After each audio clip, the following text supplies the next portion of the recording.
Kemudian kita masuk pada zakat profesi. Zakat profesi itu apa? Zakat profesi itu atau dalam bahasa Arab berarti al-mal mustafad atau zakat penghasilan atau zakatul mustafad. Itu adalah pekerjaan apapun, keahlian apapun yang profesional yang kemudian ya dilakukan oleh sendiri, perseorangan, bersama atau kelompok, kemudian tim atau lembaga yang kemudian bisa menghasilkan penghasilan atau uang yang halal dan sampai pada nisab. Nisab itu adalah batas minimal wajib zakat. Apakah dia seorang pegawai negeri, pejabat swasta, atau kemudian dokter, konsultan, advokat, apa dia mungkin dosen atau arsitek atau mungkin makelar, seniman atau bahkan YouTuber. Karena kita tahu bahwa YouTuber itu ya penghasilan mereka itu satu bulan itu bermiliar-miliar, miliaran mereka dapat. Ini yang harus kita pahami. Kemudian dalil tentang zakat profesi sangat banyak, bisa dilihat dalam surah Al-Baqarah ayat 267. Ya ayyuhalladzina amanu anfiqu min thayyibati ma kasabtum. Anfiqu min thayyibati ma kasabtum itu berarti pekerjaan-pekerjaan kita yang kemudian menghasilkan ya uang itu kalau kemudian sampai satu nisab maka keluarkan. Kemudian khudh min amalihim shadaqatan tutahhiruhum wa tuzakkihim biha atau ayat 103. Kemudian banyak sekali kita akan menemukan hadis-hadis terkait dengan zakat profesi. Kemudian kita melihat pada pandangan para sahabat, para ulama ya, sampai ulama kontemporer terkait zakat profesi. Kalau kita merujuk pada sahabat ya kelompok sahabat yang kemudian menganjurkan ya kaum muslimin untuk melakukan zakat profesi itu adalah Imam bin Abbas, kemudian Imam bin Mas'ud, kemudian Muawiyah bin Abi Sufyan. Di kalangan tabi'in kita kenal ada Imam Az-Zuhri, ada Hasan Basri, Syekh Hasan Basri, kemudian ada Mahkhul, ada Ja'far Shadiq, kemudian ada Ali Bagir, kemudian ada Umar bin Abdul Aziz, dan banyak sekali ulama-ulama yang kemudian mengikuti pendapat mereka yang menyatakan bahwa zakat profesi itu adalah sebuah keniscayaan.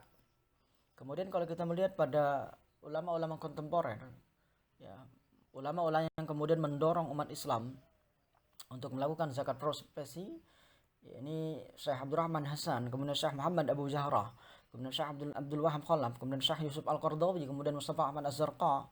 Kemudian di Indonesia ada Quraish Shihab, kemudian ada Profesor Dr. Dina Fiduddin yang alhamdulillah saya pribadi pernah belajar langsung ke beliau ketika menempuh jenjang S2 tahun 2006 sampai 2008. Kemudian ada hal yang sangat menarik, yakni pendapat Syekh Muhammad Al-Ghazali.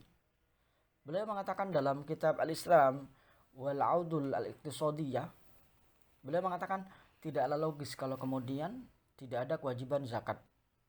Dalam artian tidak ada zakat penghasilan, tidak ada zakat profesi. Kenapa? Karena betapa seorang dokter satu bulan dia dapat ratusan juta. Andai kata kemudian tidak dikeluarkan, atau satu tahun berapa mungkin miliaran. Andai kata kemudian mereka tidak mengeluarkan zakat penghasilannya, sementara para petani yang begitu capek, begitu lelah mereka mengurusi sawahnya dengan penghasilan mungkin jauh dengan seorang dokter, kemudian dia keluarkan zakatnya, itu kan tidak adil. Jadi sebenarnya zakat profesi itu adalah yang dikedepankan adalah prinsip keadilan, kemudian prinsip kemaslahatan. Adanya keadilan bagi muzaki, kemudian kemaslahatan bagi umat Islam. Kemudian dalam riwayat Imam Bukhari ya, dalam Sahih Bukhari bab Shadaqah juz 2 halaman 143, kita akan menemukan bahwa Rasul bersabda dari Abi Musa Al-Asy'ari ya, ala kulli muslimin shadaqatun. Jadi setiap muslim itu ya, dia harus melakukan sedekah dalam artian zakat.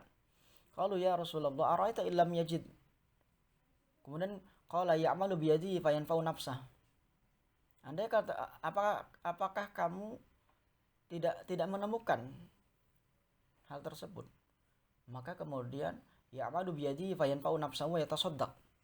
Jadi intinya dalil ini sebenarnya bahwa pekerjaan yang kita yang kemudian menghasilkan dan sampai pada satu nisab, itu kemudian wajib dikeluarkan zakatnya. Kemudian kita akan bisa melihat juga ulama-ulama yang menolak keberadaan zakat profesi. Sebagaimana contoh dalam ulama-ulama kontemporer ada Syekh Wahab Juhaini, kemudian Syekh bin Baz, kemudian Syekh Muhammad bin Saleh Al-Utsaimin. Kemudian dalam Hay'ah Kibaril Ulama, ya, fatwa Komisi Fatwa Saudi Arabia, kemudian bisa dilihat dalam Dewan Hizbah Persis. Alasan yang mereka ajukan, kalau kita lihat dalam pendapat Syekh Wahbah itu, bahwa zakat itu adalah ibadah mahdhah, di mana pelaksanaannya membutuhkan dalil yang qat'i. Sehingga kemudian kita tidak boleh menetapkan masalah ini atau masalah zakat, ya, dengan menetapkan wajib.